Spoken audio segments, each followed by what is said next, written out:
तो hey guys, कैसे हो आप सब। उम्मीद करते हैं बहुत बढ़िया होंगे और अपनी स्टडी को बहुत बढ़िया तरीके से कर रहे होंगे। आज हम लेकर आए हैं आपके सामने क्लास 10th का मोस्ट वीवीआई क्वेश्चन चैप्टर 2 का संस्कृत विषय के अंतर्गत। तो चलिए इसको हम स्टार्ट करते हैं बिना समय गंवाए। तो देखिए पहला क्वेश्चन हम देख लेते हैं। पहला क्वेश्चन है कि पाटलिपुत्र किस नदी के किनारे बसा हुआ है। तो याद रखिएगा गंगा नदी। किस नदी के बाबू? पाटलिपुत्र गंगा नदी के किनारे बसा हुआ है। अगला क्वेश्चन हम देख लेते हैं। चलिए अगला क्वेश्चन देखते हैं। पाटलिपुत्र वैभवम पाठ में किस नगर का वर्णन है? पाटलिपुत्र वैभवम पाठ में किस नगर का वर्णन है? तो याद रखिएगा बाबू पाटलिपुत्र है यानी पटना का वर्णन है। किसका? पटना का वर्णन है।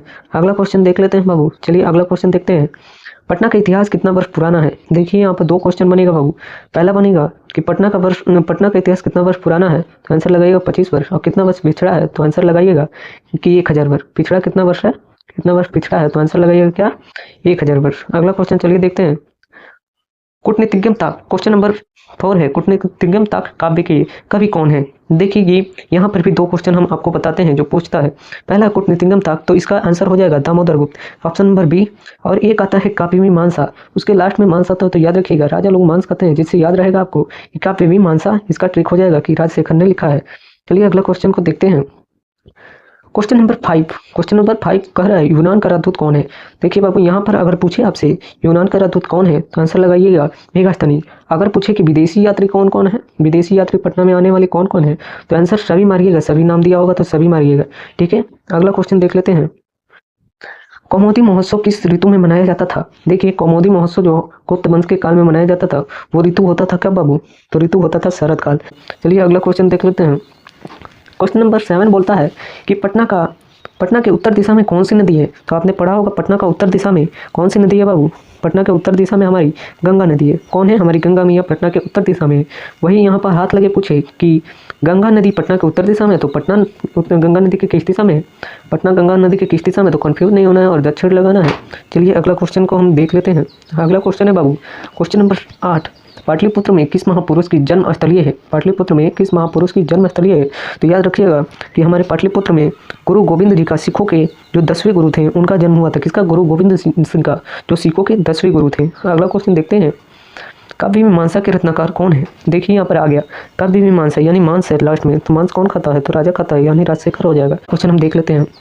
पटना नगर की पालिका देवी कौन है? तो बाबू हम आपको बता दें कि हर एक क्षेत्र की कोई ना कोई देवी होती हैं। तो पटना का जो है पटन देवी है पालिका देवी। चलिए देखते हैं क्वेश्चन नंबर 11। किसके समय में पाटलिपुत्र की रक्षा व्यवस्था उत्कृष्ट थी? किसके समय में पाटलिपुत्र का रक्षा व्यवस्था उत्कृष्ट थी? तो याद रखिएगा चंद्रगुप्त मौर्य के काल में। वहीं हाथ लगे पूछे किसके शासनकाल में प्रियदर्शनी था? तो याद रखिएगा अशोक सम्राट के शासनकाल में प्रियदर्शनी था। चलिए अगला क्वेश्चन देखते हैं। क्वेश्चन नंबर 12 आता है और बोल रहा है क्या चंद्रगुप्त मौर्य किस वंश के संस्थापक थे? देखिए चंद्रगुप्त मौर्य लास्ट में लगाए मौर्य, तो इसे याद रखिएगा कि वो मौर्य वंश के संस्थापक थे। अगला क्वेश्चन पूछता है क्वेश्चन नंबर 13। पाटलिपुत्र किस राज्य की राजधानी है? तो भैया इसको आपको कमेंट में बताना है कि किसको नहीं मालूम होगा कि पटना जो हमारा किस नगर का जो है राजधानी है। चलिए अगला क्वेश्चन हम देखते हैं, तब तक कमेंट में बताइए। अगला क्वेश्चन है पटना का प्राचीन नाम क्या है? तो पटना का प्राचीन नाम क्या है बाबू? तो पाटलिपुत्र है। और भी कितना नाम है इसको कमेंट में जरूर बताइएगा। अगला चलिए क्वेश्चन देखते हैं। दामोदर गुप्त ने किस काव्य की रचना की है? तो देखिए यहाँ पर दामोदर है, जो कि क्या हो जाएगा? यहाँ पर क्या है बाबू? यहाँ पर है दामोदर। क्या है? दामोदर है, तो यहाँ पर हो जाएगा कूटनीतिज्ञम ताक लिखा है कौन? दामोदर गुप्त ने। और काव्य मीमांसा लिखा है राजशेखर ने। अगला चलिए क्वेश्चन देख लेते हैं। कालचक्र के कारण कितने वर्ष तक मध्यकाल में पटना की स्थिति जर्जर रही? यानी पूछ रहा है बाबू कितने समय तक पटना का जो इतिहास है वो बिछड़ा रहा। तो यहाँ का ऑप्शन गलत है, ऑप्शन याद रखिएगा 1000 वर्ष। क्या बाबू? 1000 वर्ष जो है पटना का इतिहास बिछड़ा रहा है। अगला चलिए क्वेश्चन देख लेते हैं। क्वेश्चन नंबर 17 है, बोल रहा है गुरु गोविंद सिंह का जन्म स्थान किस नाम से प्रसिद्ध है? तो देखिए गुरु गोविंद सिंह का जन्म पटना में हुआ था, जिनका गुरुद्वारा का नाम से फेमस है। अगला चलिए देखते हैं। क्वेश्चन नंबर 18 आता है। क्वेश्चन नंबर 18 बोल रहा है बिहार की राजधानी क्या है? तो हम सबको बच्चा को पता होना चाहिए कि बिहार की राजधानी पाटलिपुत्र है। चलिए अगला क्वेश्चन देख लेते हैं। क्वेश्चन नंबर 19 है बाबू। उससे पहले प्लीज़ एक बार और बोल रहे हैं कि हमारे वीडियो को लाइक कर लीजिए, सब्सक्राइब कर लीजिए, क्योंकि बहुत ही मेहनत लगता है बाबू। चलिए 19 नंबर क्वेश्चन को देखते हैं। सिखों के 10वें गुरु कौन है? सिखों के 10वें गुरु कौन है? तो 10वें गुरु बोलेगा तो गुरु गोविंद सिंह है। और प्रथम बोलेगा तो क्या लगाइएगा बाबू? प्रथम बोलेगा तो गुरु नानक जी लगाइएगा। चलिए अगला क्वेश्चन देख लेते हैं। बुद्ध काल में पाटलिपुत्र नगर से नाम की, यानी बुद्ध जी के समय में पाटलिपुत्र का क्या नाम था? तो देखिए बाबू, पाटलिपुत्र का नाम था पाटलिग्राम। जब बुद्ध जी यहाँ पर बार बार आए थे उस टाइम ये एक गांव था। क्या था बाबू? एक गांव था। क्या था? एक गांव था, पाटलिग्राम जिसका नाम था। ठीक है, देखिए बाबू, ऐसे ही हमारे इस चैनल पर मोस्ट वीवीआई क्वेश्चन आता रहता है, मोस्ट वीवीआई क्वेश्चन आता रहता है। इसीलिए हमारे चैनल को प्लीज़ सब्सक्राइब कर लीजिए, बहुत मेहनत लगता है, और लाइक कर लीजिए।